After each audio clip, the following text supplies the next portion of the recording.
a boiler, so they'd have some good pressure and some good hot steam and water for opening. And he also trimmed the cheese, trimmed the mold off the cheese. And his family remembers that Ed never ate cheese. So there's a couple of stories.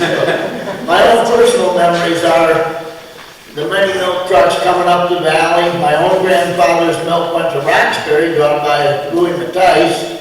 And some of you hear his milk truck, they went to Prattsville and Wyndham.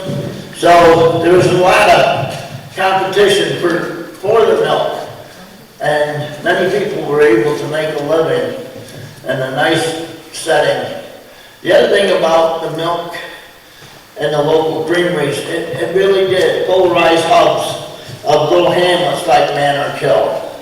Or Courtright Station is where our milk went later on when I lived over in Delaware County, because everybody came. And some nice stories I read in the books, like in the wintertime, a lot of people way back jacked up their cars because the roads weren't up to par yet. And the housewife would write a little slip of grocery needs, hand it to the milk truck driver, and he gladly obliged, stop by the store. So that's why when the creameries were going, there were also little stores going, and many other businesses as well, because it brought people. Instead of going to Walmart and Cobuskill, it brought them to Manorkill. So, yes, thank you very much. I remember personally, from my grandfather, Freeland's farm, where we live now, the smoke, you could see it from down there on the flat. And as a boy, you know, there was something quite charming about that. I saw the milk trucks come through. One particular that I remember was Wyckoff's had a flatbed truck, good load of milk on, and the farm dog just riding there, surfing up the valley. Thank you. And he's not here, shame on him, but I want to salute Billy Tompkins, our last dairyman, who continued to make milk until 2019. That's right. It's sober, yeah. Anyone else?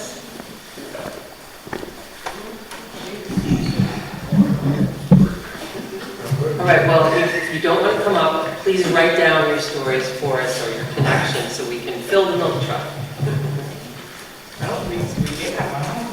Mr. Merwin. Yes. Well, I've been around a little longer than Ernie. Got you beat for 5 years, I think, Ernie. I don't know how you all are aware of the fact that where our new town garage sets was part of this creamery. That's where they got rid of all their excess waste milk. And how I know that, when we were building the town garage up there, excavating up there, the ground was black. So I talked to Lawrence Fancher, and Lawrence Fancher said that he discovered that went with this property when he was highway superintendent, and he turned it into a gravel pit. And also, back in 61, 62, I was driving a milk truck right alongside the range. Delivered many cans, I don't know. And you only made one trip. You knew you had to wear gloves when they come off the other end, because baby, they were hot. Yeah. That's what Like that. Hey, Dave, do you know your numbers as good as Raymond does? Because he knows exactly how many cans he moved. 132. Good evening. For the past 65 years, the Teeter family has sat around an occasional meal remembering my father, Don Teeter, who delivered up here 140 cans, and he was one strong man. And I would ride on a truck when I was probably knee-high, and my brother remembers more. But my father was also an officer in the cooperative, I think whenever they had their annual meeting in Conesville. And I think on the one floor there was the, what's the one board where you do the disc? What's it called? Shuffleboard.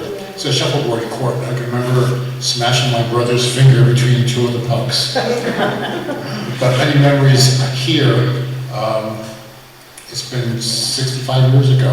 He did it for 5 years and had to find something else to make ends meet. But he had lots of stories and lots of stories people told about him, and the strength of being able to pick up a can in each arm and put it on the back of the truck, something that I've never, ever came close to doing.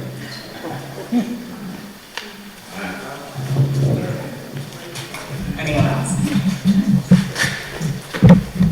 Okay, so right now we're gonna head out, we're gonna unveil it, and then we're gonna come back in. Amy's gonna say a few words, or you can say them out there, whatever you prefer, Amy. I don't know if you need a microphone.